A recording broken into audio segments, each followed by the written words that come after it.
Hello guys, അപ്പോൾ നമുക്ക് നിലാവിനെ പ്രണയിച്ചവൾ അതിൻ്റെ ബാക്കി ഭാഗം കാണാം. നിങ്ങൾ കാണാമല്ലേ, കേൾക്കാം. നിങ്ങൾ റെഡിയല്ലേ? എന്തേ നിങ്ങൾ ആരും എൻ്റെ വീഡിയോ കാണുന്നില്ല? ഒരുപാടേറെ ആൾക്കാർ വീഡിയോ കണക്കും കുറവാണ്. എന്നാലും എൻ്റെ ഇഷ്ടമാണ്, എൻ്റെ പാഷനാണ് എൻ്റെ കഥകളും അത് മറ്റുള്ളവരിലേക്ക് എത്തിക്കുക എന്നുള്ളതും എൻ്റെ പാഷനാണ്. പാചകം പോലെ തന്നെ ഞാൻ പാഷനായിട്ട് കരുതിയിരിക്കുന്ന ഒന്നാണ് എൻ്റെ എഴുത്ത്. നിങ്ങൾക്കറിയായിരിക്കും, ഇതെല്ലാം ഞാൻ എഴുതുന്ന കഥകളാണ്. അത് എൻ്റെ സൗണ്ടിൽ തന്നെ നിങ്ങൾ കേൾക്കണമെന്ന് ഞാൻ ആഗ്രഹിക്കുന്നു, അതുകൊണ്ട് അപ്ലോഡ് ചെയ്യുന്നു. ഓക്കെ, അപ്പോൾ നമുക്ക് നിലാവിനെ പ്രണയിച്ചവൾ കേട്ട് തുടങ്ങാം. അവൾ യാത്ര പറഞ്ഞു കമ്മീഷണർ ഓഫീസിലേക്ക് പോയി. അവനവൻ്റെ ജോലി തിരക്കുകളിലേക്കും. പിറ്റേന്ന് രാവിലെ ഫോൺ ബെല്ലിരിക്കുന്നത് കേട്ടാണ് കണ്ണു തുറന്നത്. ഫോൺ എടുത്ത് നോക്കി, മാളൂട്ടിയാണല്ലോ. ഇവളെന്താ ഇത്ര രാവിലെ? ആദ്യക്കെന്തെങ്കിലും ഉള്ളൊന്ന് കളി. പെട്ടെന്ന് ഫോൺ എടുത്തു. അഭിനന്ദനങ്ങൾ കളക്ടർ സാറേ. എന്താടി രാവിലെ, നിന്റെ കളി വല്ലതും പറന്നുപോയോ? കിഷോർ ചോദിച്ചു.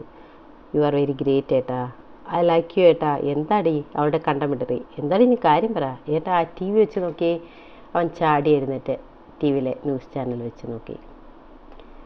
പാർട്ടിക്ക് വേണ്ടി ജീവത്യാഗം ചെയ്ത സഹാവ് കൃഷ്ണൻ നായരുടെ കുടുംബത്തെ രക്ഷിക്കാൻ മുന്നിട്ടിറങ്ങി അസിസ്റ്റന്റ് കളക്ടർ കിഷോർ വർമ്മ. ബാങ്കിൽ വിളിച്ച കാര്യവും വൈകുന്നേരം കിഷോറിൻ്റെ എഞ്ചിനിയും അവരുടെ വീട്ടിലെത്തി.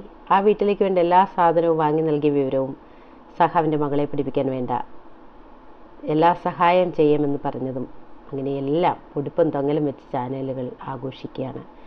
പോരാത്തതിന് ആ അമ്മയുടെയും കൊച്ചുമകളുടെയും അഭിമുഖം വരെ ടി വിയിൽ. സത്യത്തിൽ അവത് കണ്ടപ്പോൾ ദേഷ്യമാണ് തോന്നിയത്. പബ്ലിസിറ്റിക്ക് വേണ്ടി ചെയ്തതല്ല, പക്ഷേ ഇതിപ്പോൾ അവനെന്തോ ദേഷ്യം വന്നു. പെട്ടെന്നാണ് അവനെ അത്ഭുതപ്പെടുത്തിക്കൊണ്ട് ഫ്ലാഷ് ന്യൂസ് എഴുതി കാണിച്ചു. സഹാവ് കൃഷ്ണനാരുടെ കുടുംബത്തിൻ്റെ അവസ്ഥ മുഖ്യമന്ത്രി ശ്രദ്ധയിൽപ്പെട്ടതിനാൽ അതിൻ്റെ ചർച്ചയ്ക്ക് വേണ്ടി അടിയന്തര മന്ത്രിസഭാ യോഗം വിളിച്ചിരിക്കുന്നു. ഇത് കേട്ട കിഷോറിൻ്റെ അതിരത്തിൽ പുഞ്ചിരി വിടർന്നു. എന്തായാലും ഈ ന്യൂസിന് പിന്നിൽ ആരായിരിക്കും? നിങ്ങൾക്ക് പറയാൻ പറ്റുമോ അതാരായിരിക്കുമെന്ന്? നമുക്ക് നോക്കാം അതാരാണെന്ന്, അല്ലേ? ഈ ന്യൂസിൻ്റെ പിന്നിൽ പെട്ടെന്ന് അങ്ങനെ ഒരു ന്യൂസ് പ്രത്യക്ഷപ്പെടണമെങ്കിൽ അതിൻ്റെ പിന്നിൽ ആരെങ്കിലും ഒരാളുണ്ടായിരിക്കും, പ്രത്യേകിച്ച് കിഷോറിനെ അറിയുന്ന ആരെങ്കിലും ഒരാൾ. അതാരാണെന്ന് നമുക്ക് നോക്കാം. കിഷോർ പത്രം എടുത്തൊന്ന് ഓടിച്ച് വായിച്ചു നോക്കി. മാതൃഭൂമി പത്രമാണ്. കാര്യമായിട്ട് തന്നെ പറ്റി എഴുതിയിട്ടുണ്ട്. ആരാണ് ഇത് കൊള്ളാൽ എഴുതിയിരിക്കുന്നത്? മുഴുവൻ തന്നെ അടുത്തറിയുന്നത് പോലെയാണല്ലോ. ചീഫ് എഡിറ്ററുടെ പേര് വായിച്ചതും കിഷോർ ഒന്ന് കിടുങ്ങി. അവൻ നന്ദഗോപൻ? ഇവൻ എപ്പോഴെത്തി? ഞാൻ അറിഞ്ഞില്ല. അവൻ അപ്പോൾ തന്നെ ഫോൺ എടുത്ത് രഞ്ജുവിനെ വിളിച്ചു. ഇപ്പോൾ എല്ലാം ക്ലിയറാണ്. ഇവനാണ് ഇതിൻ്റെ എല്ലാം പിന്നിൽ, അല്ലേ? രഞ്ജു, നീ എവിടെയാണ്? കിഷോർ അവളോട് ചോദിച്ചു. ഞാൻ വീട്ടിൽ, അവൾ മറുപടി പറഞ്ഞു. അപ്പോൾ നന്ദു എപ്പോൾ വന്നു? അവൾ ചിരിച്ചു. ഇന്നലെ രാവിലെ ഇവിടെ വന്നു. ഓഹോ, അപ്പോൾ ഇന്നലെ രാവിലെ ഇവിടെ വന്നവൻ ജോയിൻ ചെയ്തിട്ട് എന്നോടൊന്നും പറഞ്ഞില്ല? അവൻ പറഞ്ഞു നിനക്കൊരു സർപ്രൈസ് ഇരിക്കട്ടെ എന്ന്. ഓ ആവട്ടെ, അത് ശരി. അപ്പോൾ ബാക്കിയോടി പോരട്ടെ. എന്താണ് ഈ ന്യൂസ്? എങ്ങനെ അവൻ്റെ കയ്യിൽ കിട്ടി? നീയാണതിൻ്റെ പിന്നിലല്ലേ? അവൾ ചിരിച്ചു. എൻ്റെ പൊന്നോ, ഞാനൊന്നും അറിഞ്ഞില്ലേ. ഇന്നലെ നമ്മൾ സഹാവിൻ്റെ വീട്ടിൽ പോയിട്ട് മടങ്ങുന്ന വഴിയാണ് അവൻ വിളിച്ചത്. അതെനിക്ക് ഓർമ്മയുണ്ട്.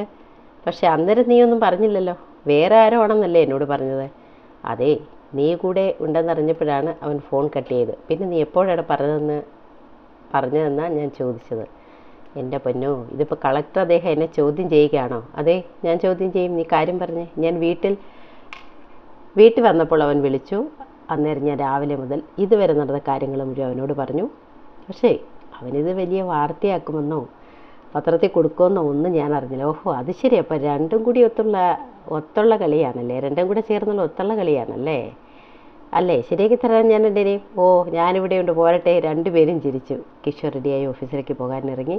നേരെ വണ്ടി പത്ര ഓഫീസിലേക്ക് വിടാൻ പറഞ്ഞു. വണ്ടി പത്ര ഓഫീസ് മുൻപാകെ കൊണ്ട് നിർത്തി കിഷോർ ഇറങ്ങി. നേരെ ചീഫ് എഡിറ്ററുടെ ഓഫീസിലേക്ക് നേരെ കയറി അങ്ങ് ചെന്നു. നന്ദൻ്റെ ക്യാബിനിൽ. May come in sir? Yes coming. മുന്നിൽ വന്നിരുന്ന ആളെ കണ്ടത് നന്ദനൊന്ന് പരിങ്ങി.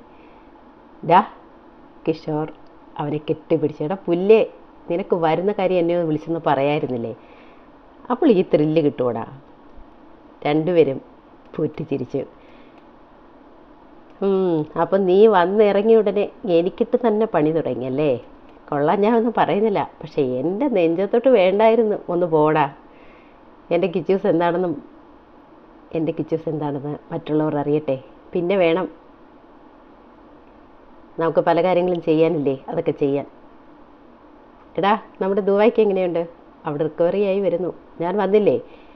അവൻ്റെ അടപ്പ് നമുക്ക് തീർപ്പിക്കണം. ശരിയടാ, ഞാൻ പോകട്ടെ, നീ വൈകിട്ട് വീട്ടിലേക്ക് വരുമോ? പിന്നെ വരാതെ. എനിക്ക് ആദിയെ, മാളൂട്ടിയെ, ദുബായ് എല്ലാവരെയും കാണണം, പിന്നെ എൻ്റെ ചങ്കിനെയും. ഒന്ന് പോടാ. കിഷോർ യാത്ര പറഞ്ഞ് ഓഫീസിലേക്ക് പോയി. ഓഫീസിൽ കുറച്ച് കഴിഞ്ഞ് ന്യൂസ് വെച്ച് കാണുകയാണ്. എന്താണ് മന്ത്രിസഭാ തീരുമാനമെന്നറിയണം. അതിനുവേണ്ടിയാണ് വെയിറ്റിംഗ്. അപ്പോഴാണ് ആദിയുടെ ഫോൺ വന്നത്.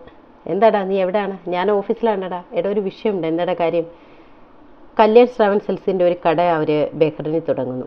അതിൻ്റെ ഫുൾ ചാർജ് എനിക്കാണ് തന്നിരിക്കുന്നത്. എനിക്ക് അവിടേക്ക് പോകണം. അത് നല്ല കാര്യമാണല്ലോ. അതിനിപ്പോൾ എന്താണ്? എന്തെങ്കിലും തടസ്സമുണ്ടോ? ഡാ കിഷോർ, എനിക്ക് പാസ്പോർട്ട് എടുക്കണം. അതിനെന്തെങ്കിലും തടസ്സം വരുമോ? എന്ത് തടസ്സം? നീ പാസ്പോർട്ടിന് അപ്ലൈ ചെയ്യൂ, ബാക്കി ഞാൻ നോക്കിക്കൊള്ളാം. ഓക്കേടാ. ആദിക്ക് സമാധാനമായി. അപ്പോഴേക്കും മന്ത്രിസഭാ തീരുമാനം ന്യൂസിൽ കാണിക്കാൻ തുടങ്ങി. സഹാകൃഷ്ണൻ നായരുടെ കുടുംബത്തിലെ ലോൺ പാർട്ടി അടയ്ക്കുന്നതാണ്. ആ കുടുംബത്തിൻ്റെ എല്ലാ ചുമതലയും മന്ത്രിസഭ ഏറ്റെടുക്കുന്നു. പ്രത്യേക ഫണ്ട് അതിനായി വകയിരുത്തുന്നതാണ്. ന്യൂസ് കേട്ട 3 പേരുടെ യാത്രങ്ങളിൽ ഒരു ചിരി വിടർന്നു. കിഷോർ, രഞ്ജു, നന്ദു ഇവർ 3 പേരോട് ചേർന്നുള്ള ഒരു നല്ല ടീം വർക്കാണ്. ഇപ്പോൾ ഇങ്ങനെ ഒരു തീരുമാനം മന്ത്രിസഭയെ കൊണ്ടെടുപ്പിക്കാൻ കഴിഞ്ഞത്. അപ്പോൾ ബാക്കി നമുക്ക് നാളെ കേൾക്കാം. നിങ്ങൾ റെഡിയല്ലേ? Okay, by.